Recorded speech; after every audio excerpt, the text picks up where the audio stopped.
Next up, we're thrilled to welcome the directors of several of the premier advanced research project agencies, Dr. Stefanie Tompkins, the director of DARPA, Dr. Renee Wegrzyn, director of ARPA Health, and Dr. Evelyn Wang, the director of ARPA Energy, joined in discussion with the Honorable Eric Rosenbach, senior lecturer at Harvard's Kennedy School. It's warm. Okay. Do I visit King?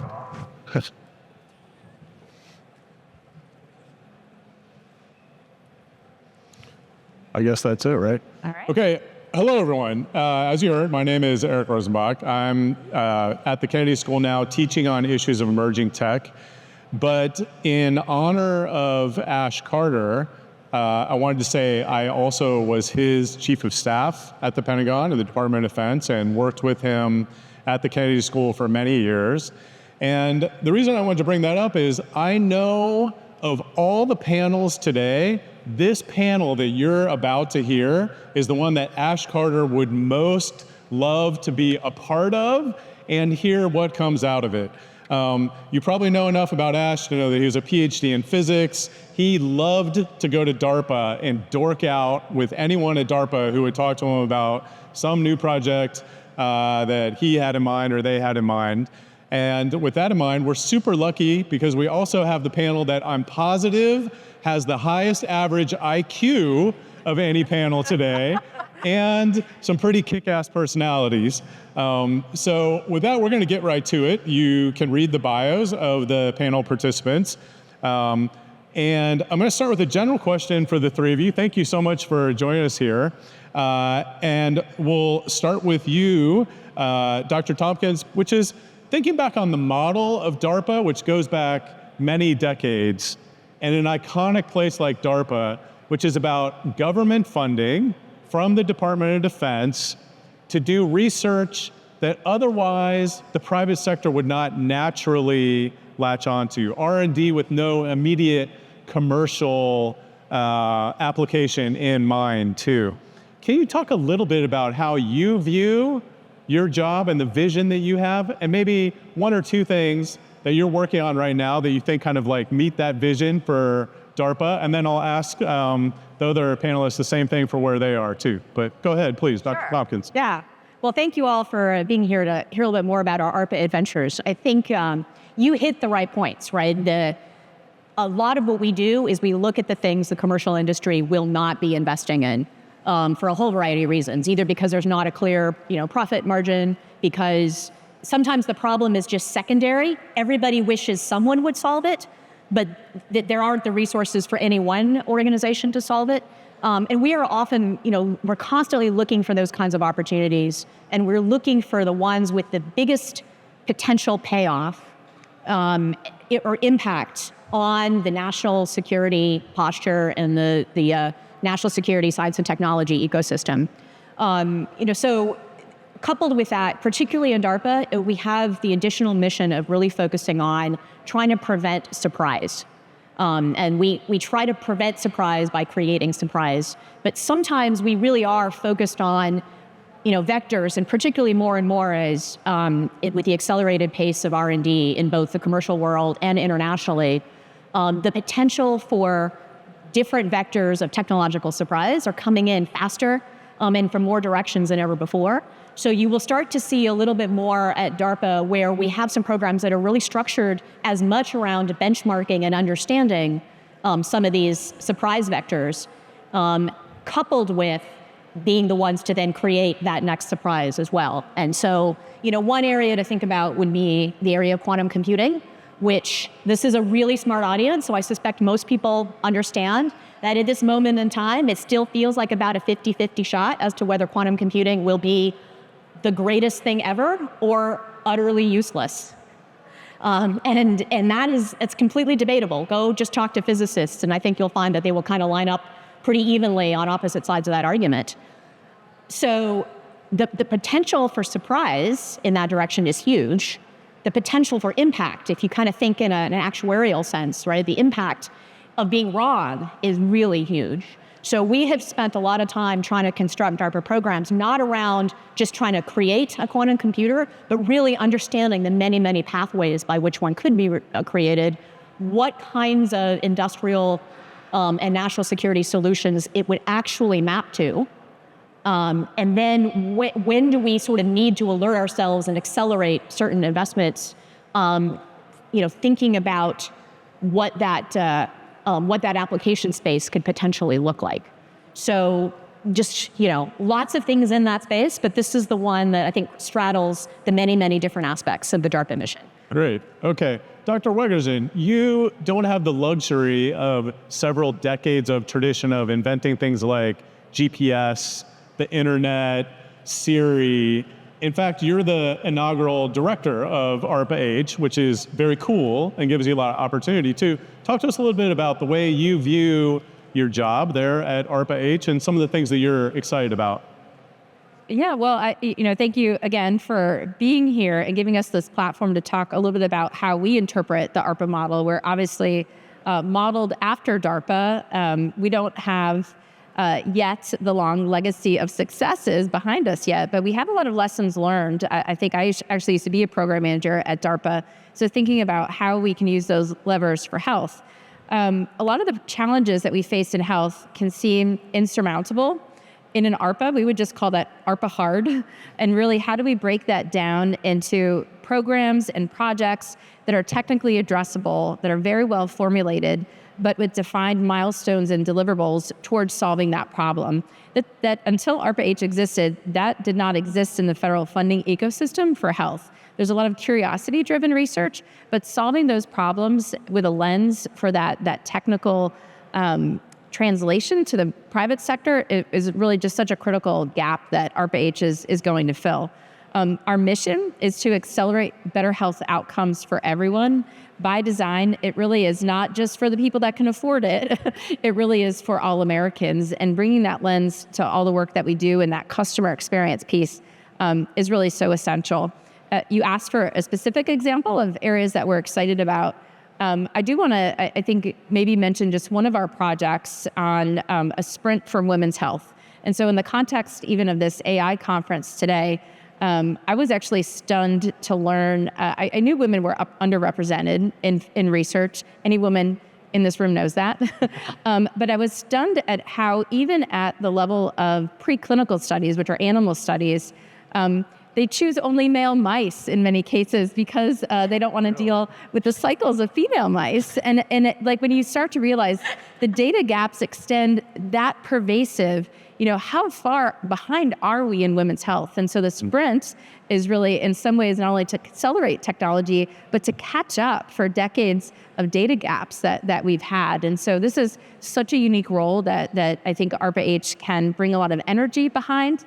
And I guess that's a good segue for energy for you, Evelyn. That's really great. Okay, speaking of energy, the premier ARPA organization for things related to energy, Dr. Wang, go ahead. Well, thanks, Eric. It's really great to be here. Nope. Not so well. Let me see if I can amp this up here. There you go. And now it's working. Okay. Well, it's good to see everybody here today. And it's really a pleasure to be with my esteemed colleagues at the other ARPAs. And certainly at ARPA-E, our mission is to bolster U.S. energy independence, now also enhance energy efficiency, and also reduce greenhouse gas emissions. Sure. So top of mind for us is very much focused on now how do we deliver resilient, reliable, affordable power to all Americans? And in that context, then I think there's a lot of opportunity, and I think that's where the ARPA model is so powerful. Because in this context, we always have to take risk. We actually have to embrace risk. And that's something that the private sector often will not embrace from the start. And that's why it's so important to have government agencies like us to embrace that risk, support the early stage work that will ultimately transform the landscape, in our case, the energy landscape, and create new learning curves. And that's what we think a lot about a lot. And I'll just give you one context example because we are at the AI Expo here, is that, think about power for all Americans. We know the rising power demands because of AI and other computational needs. And this is where I think it's really important to think about the resiliency, reliability of storage capability. Stationary storage. So we often hear a lot about, say, electric vehicle storage, right? Battery technologies, lithium ion for transportation. However, we need to now develop storage that's now stationary storage that can deal with the peak power demands to ensure that we have reliable, resilient, affordable power. And I'll just give you one example, because I'm kind of in the in-between stage between the DARPA and the ARPA-H, is that in fact, ARPA-E has just celebrated its 15th birthday. All right, congratulations. And it does take, I would say, at least a decade to get technologies out, commercialized, deployed at scale. Yeah. And so I'll give you an example of a technology that we've been so excited about that we supported based on sodium-ion battery technology. So this is a stationary storage technology. The company that we just had a ribbon cutting for was in fact called Natron Energy, where they're using sodium-ion battery to really address these peak demands in power for AI. But that company actually was a spin out at Stanford, started 2012. And now I just celebrated a ribbon cutting for the first commercial plant out in Michigan. And I think that suggests that now, but it's not just us. We see that effort. We see that early stage research and development. Yeah. And then we need the private sector, once we can de-risk the technology sufficiently, to pick it up and get it out to scale. Yeah. And so that's where we see the power of ARPA. That's great. Dr. Tompkins, I want to ask you a little bit more about this. Again, I'm going to go back to an Ash Carter-ism, but he used to have a kind of love-hate relationship with the tech sector sometimes, to be honest. And one of the things that he used to say is, the problem with Silicon Valley is everyone there wants to make the next best dating app. They're not worried in doing something that's going to help society and be for the public good, which is something you could respect a lot, given his background too. Can you talk a little bit about the decision calculus you use when you're going to think about a project to take on at DARPA? And then I'll go down the line for the rest of you as well. Sure. We think about impact, right? So we ask ourselves a lot of questions, and those of you that know anything about DARPA or the ARPAs know that there's a catechism, the Hallmeyer Catechism that we all use. It's just a set of deceptively easy sounding questions that are really hard to answer well, about like what it is you're actually trying to do, what is the impact in the end, how else is it done today, things like that. But I think for what you're saying, the real question comes down to that impact. And so we will be asking ourselves things like, are we shifting the technology S-curve? If technology is sort of gradually moving up a slope, are we doing something in our investment to change and pivot that so that it goes to the near vertical acceleration where we can dramatically change what's possible? Are we doing something that will cause everybody else to rip up their technology roadmap and move to a fundamentally different place? Or are we accelerating something that we imagine is possible 20 years from now and we're going to make it possible in 5 years? Those are the kinds of questions we're looking at. We're also constantly asking ourselves some of the harder and more complex questions, sort of the ethical, legal, and societal implications of success. Like if we're successful, what could that do? And how do we have to plan into our program ways of gathering the right data and informing, policymakers and like really understanding like how this technology can be used. We can't imagine everything, but we have absolutely every reason to try to understand as well as possible, because we want that technology to actually migrate out. And as Evelyn said, right, we need to get that into the world. Otherwise, all we've done is be interesting. Right. We don't want to just be interesting. Yeah. And so it really revolves around that impact question. Of course, we're asking all the technical questions, making sure that we haven't, just waved our hands around some complex technical miracle. There's a lot of due diligence, but I think impact is the biggest thing. Great. Dr. Wegrzyn, how do you think about this? Yeah, well, that was a perfect tee up. Thanks, Stefanie, with the Hallmeyer questions that all of the ARPAs really used as a framing for how we're going to pursue our programs and projects. And at ARPA-H, we've actually added a couple of questions. So we've adopted the DARPA Hallmeyer Catechism, but we've added questions to get exactly at what Stefanie was talking about, impact. So we ask our program managers to define what are the new health outcomes that will change. So if you do change the course of this disease, what will that new outcome look like?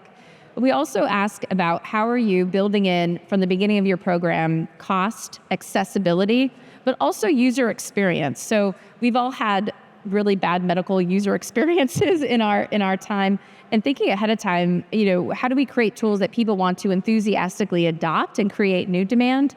I think is a really critical piece.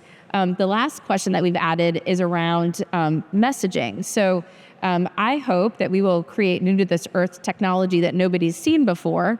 That can be actually pretty scary, and that can lead to a lot of misunderstanding. And we need to be proactive in how we're messaging our technology, and just being cognizant of that is such an important piece to make sure that we make a space in society for the new innovation that we're going to bring forward. Okay, that's great. Dr. Wang, you spoke a little bit about that. Anything else you want to expand on? So maybe I'll say a few things is that in addition to the how and why questions, one thing that we always think about is if it works, will it matter?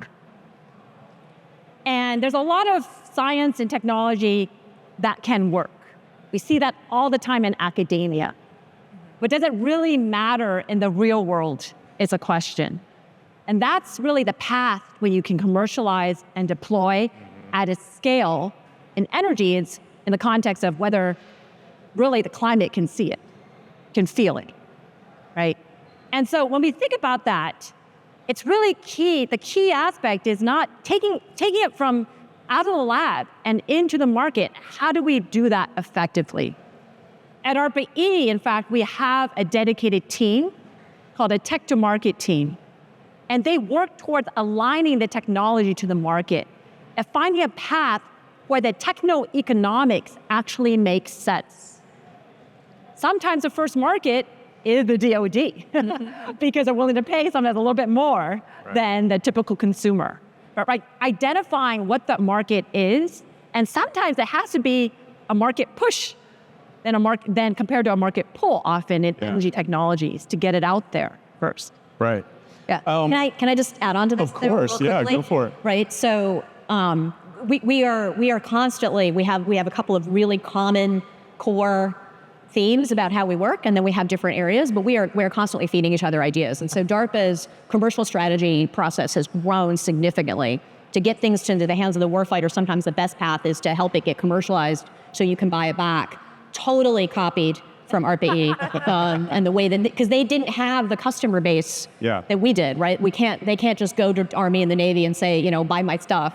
Right. And so the thought process they put into it is something that we found to be super helpful. And then, of course, we've adapted it to be more appropriate for DoD uses, but, ARPA-E innovation. Yeah. Great. Up at the Kennedy School, I teach a class on emerging tech, and this past week we were talking about industrial policy and the new era of industrial policy in the United States, which is something different in at least the recent time. And you all, of course, know what I'm talking about, which is government investment more directly in R&D than historically is the case in the United States. And when you do the research on it, you see that government investment in the private sector generally does not work out very well, with the major exception of R&D in organizations like DARPA. And there's a fancy color-coded chart that shows this too. So we know we have the CHIPS Act right now, Inflation Reduction Act. There's a lot of money and a lot of people on the Hill who are sure that the three of you can save America because you're going to be successful in your R&D efforts to take us to that next level. So I'll go to you, Dr. Tompkins, first. Talk a little bit about, with funding and more funding, how do you allocate resources? And is it actually one of those scenarios where if you get more money, you can be more successful, quote unquote? And what's the relationship there? Oh, that's a good question. It's one that we wrestle with all the time. When you think about the core DARPA mission of creating these new technological surprises, I don't necessarily think that more money makes a difference. There's what you really need is the risk tolerance, and we have been given a lot of support by both the department and by Congress to have that risk, to run, to fail, and not be penalized for it. And so really it's about making sure we're structured to make lots of bets, to have the courage to stop the stuff that's not working, and to constantly cycle people in and out. But there's a broader question, I think, about, again, it goes back to the impact. Just investing in the technology and proving that it works is not enough in many cases, right? Sometimes, like, we prove the impossible and everybody gasps, and then, the community runs with it. But there's so much going on in the world, and there's so much clutter. Sometimes the question is, how much farther do we need to push it before we can naturally hand it off and make sure that it will make itself back for national security use as quickly as possible? And in a world where things are moving quickly, it isn't necessarily the technological miracle that is the thing that's holding us back. It's the actual adoption and transition. So where we have been talking a lot is thinking about whether or not we should be allocating more resources aggressively towards real creative transmission paths, a lot more in the field testing, more business models, like, can you have the capability available as a service to the DoD that they can rent effectively, rather than them having to acquire it? Like, what are the things that would fundamentally change adoption? And that's what we think a lot about now in that, to answer that sort of question. Okay, it's a good way to think about it. It's like research as a service. Can I put you on the spot on something? We always hear legends about DARPA. So it sounds like you're always successful, but you just said you need to take the risk to fail. How often do you fail? How often have you failed recently as an organization? Not you personally, but not enough. Not enough. Yeah, I think we got, and the pandemic did some of this. There's a lot of things that have sort of happened, and lots of really good, super creative technologies,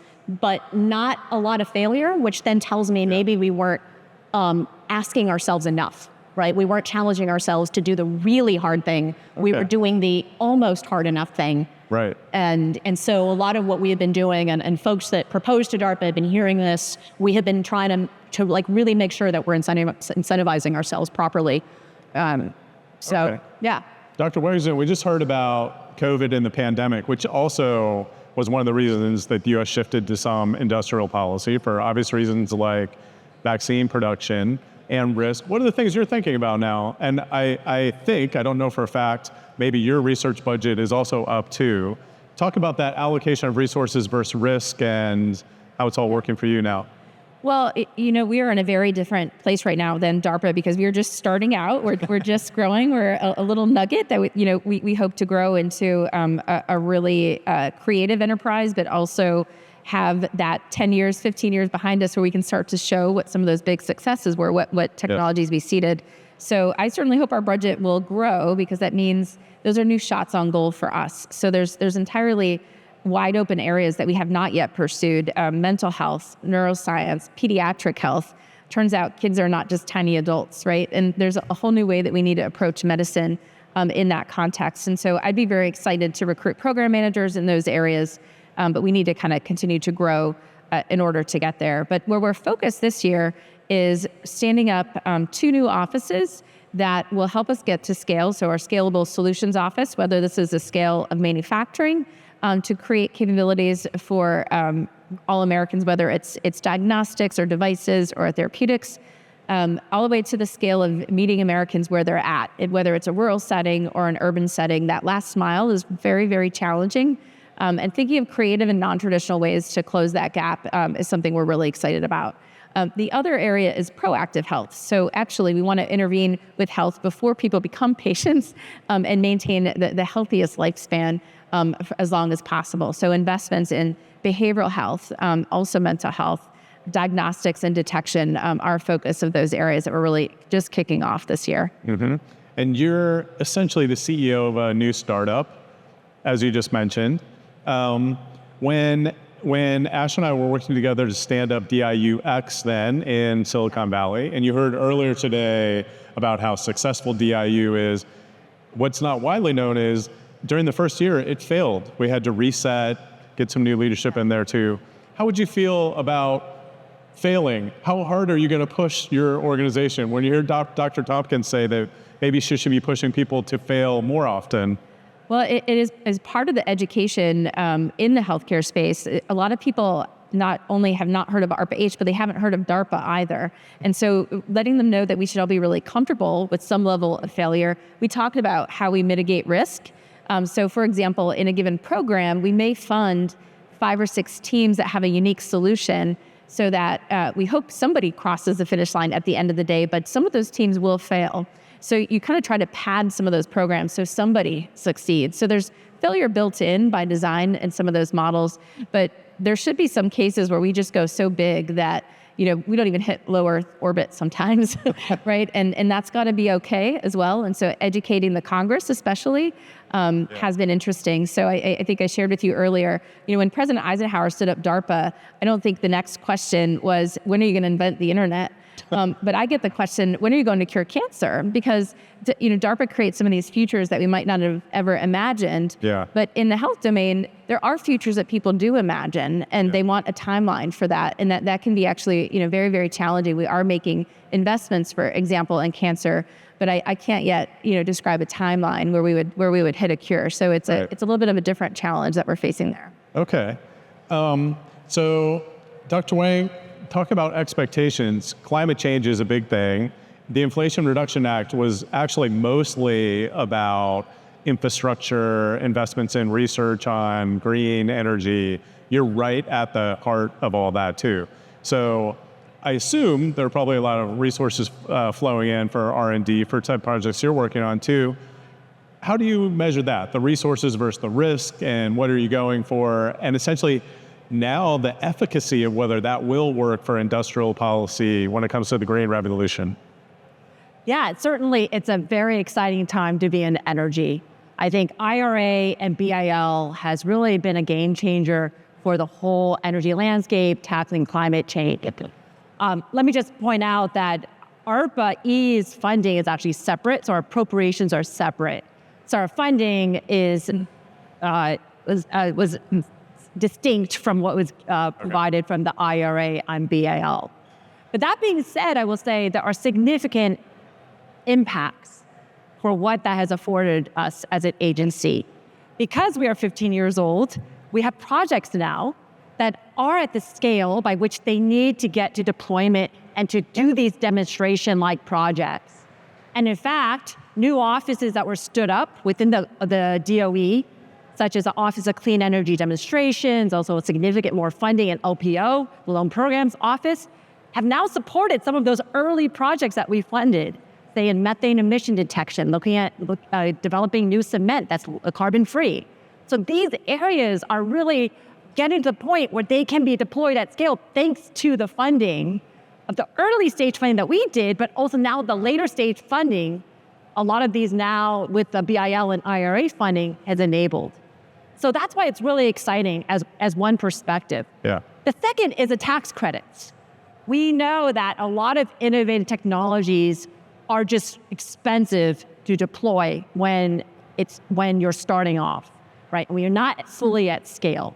And the tax credits, the tax incentives, say for battery storage technology, or whether it's for methane emission detection, hydrogen, all of these areas, these tax credits are game changers to now also incentivize investors, incentivize also industry to adopt new clean energy approaches or tackling some of the challenges with carbon dioxide emissions. And so these are kind of changing the landscape in terms of how the whole community, the ecosystem is thinking about now tackling the climate and energy challenges ahead. Good. I'm going to go a little bit off the prepared script here for you all, so it's good to challenge people as smart as you all. We're here at an AI expo, and one of the things I've always loved most about DARPA and the ARPA scene is that there's an organizational culture that's skeptical of conventional wisdom and encourages free thinking. So here's my question, Dr. Tompkins, is what's the most overhyped part of AI? Well, We hear a lot about, I'm buying you 30 seconds to think. You hear a lot about all the promise, the potential, GPT-5. We just had Sam Altman in the Memorial Chapel at Harvard, a weird scene, talking about the potential of this. What's the most overhyped part of it? that's a complex question. There are a lot of elements that are quite overhyped. There's also some stuff that has incredible promise that may be even underhyped, right? And I think it's a super uneven landscape. But, again, for folks who haven't really poked around in AI, you might understand like large language models don't know how to tell time. Like really basic things like that sort of, it is a statistical model, right? Yes. For every word it gives you, it is then figuring out statistically what is the next best word and what is the next best word after that. That is fundamentally different from understanding. And there are huge gaps in that if you understand that, you have a much better sense of where it can be incredibly useful and an augmentation of human capability, and where you could over-rely on it and get yourself in a lot of trouble. And we're thinking a lot about that because, again, to go back to your very first question about, what might incentivize commercial industry versus the DoD, if you make a mistake commercially, you might, somebody might buy the wrong product. And if we make a mistake, people die, right? So we have to think about it in a very different way. But so I think this general sense that it will solve everything is maybe the overhyped part of it, is the not being willing to go in and say it is complex and we need to ask specific questions about different variations of the technology. Okay, great. Dr. Wegrzyn, what do you think? I mean, you hear AI with CRISPR and mRNA are going to cure cancer, do all these things that you mentioned. What's something that's overhyped that people should watch out for? Yeah, I mean, I think to Stephanie's point about how the models are made, if you're looking for an average answer that's broadly applicable to many, maybe some of these tools will be rather useful. But I think in medicine in particular, some of the edge cases are what is so interesting. And I'm not sure that the capabilities that we have today are really going to be useful in that setting. And then I do think that there's a lot of hype and excitement around patient-facing chatbots to ask questions. And there's a huge explainability and trust component that is completely lacking there right now. Right. That I think is really important that we need to catch up and address to see if we will be able to use those tools in the way that so many folks are excited about. I think there's going to be some significant limitations, at least with today's capability. Okay. How about you, Dr. Wang? I think similarly that I think people see AI as a tool that is basically solves every problem in the world. And we know in energy, it has potential for a lot of different applications, whether it's grid or whether it's looking at fusion and controlling the plasma fusion, or looking at other types of materials, catalysis identification. I think what people don't realize is it's as good as the data. And I think there are a lot of situations where it's very data scarce. Yeah. Where basically, we just talked about statistics, it's just not sufficient data and a range that can actually get you the appropriate solution. And I think that's something to be cautious of. And I think in energy, there are a lot of these kind of data scarce situations by which you still rely on physics-based models. Yeah. And so there is an opportunity still to kind of merge the two, taking advantage of what data you have and being able to take those algorithms and combine them with physics-based models and be able to use that combination to tackle some of the challenges ahead. Okay, that's really interesting. Along the lines of AI, back to you, we'll reverse the order here. I think it's pretty widely known that AI and all of the compute power needed for it is a major consumer of energy and electricity. That, along with crypto miners, have a disproportionate impact on energy consumption. How do you all think about that from where you are at ARPA-E? And are there new projects that you have in mind? And when you're thinking about AI from an energy perspective, is it actually more a pro or a con? Yeah, certainly there's a duality here. And it's received a lot of attention, and we've been thinking a lot about this problem. And frankly, at this point, we don't know which one's going to be better, right? Using AI to help us address energy problems, or whether the energy consumption is so large that, in fact, it's going to be a big challenge. One of the areas that we are tackling in this context of energy is that how much energy consumes, in fact, is the cooling. So these data centers, actually 40% of the energy used is in the actual cooling solution of the data center. Interesting. So we've been tackling that problem by starting a new program in this space on what we always have acronyms, the DARPA way, is put an acronym for the program we're starting. It's called Cooler Chips. and thinking about how do we efficiently cool data centers, and so that we can really reduce that amount of energy used for that aspect. Of course, we still have to now have much more abundant primary energy. And I think this is where there are opportunities to innovate in that way, to develop new primary energy solutions that also do not emit greenhouse gases. So that's also an area we're looking into. Okay, interesting. Dr. Wegrzyn, there is a often told story that one of the greatest threats when it comes to AI is a fat guy on a couch who gets on GPT and engineers a bioweapon. You hear it pretty often, actually. Tell us about that. What's your perspective when you hear that story or that vignette? For the fat guy on the couch, but it's we do hear this a lot. It is there are generative AI capabilities that address biotechnology that I think we need to take really seriously, and I do think that the barriers to entry can be lowered through some of this capability. But I actually worry more about our competitiveness as a nation when it comes to AI. Yeah. And just thinking about, large language models, there's folks that are really starting to think about DNA as a language, right? There's a beginning, a middle, and an end to every gene, and how we understand that as a language model. And the nation that really harnesses that for good and national security, I think, is really going to lead in terms of competitiveness. And so this is an area that, if you ask the question, I'm not sure where that sits. Is that an ARPA-H project? Is it a DARPA project? Is it some collaboration therein? There's not really a home for that yet in government.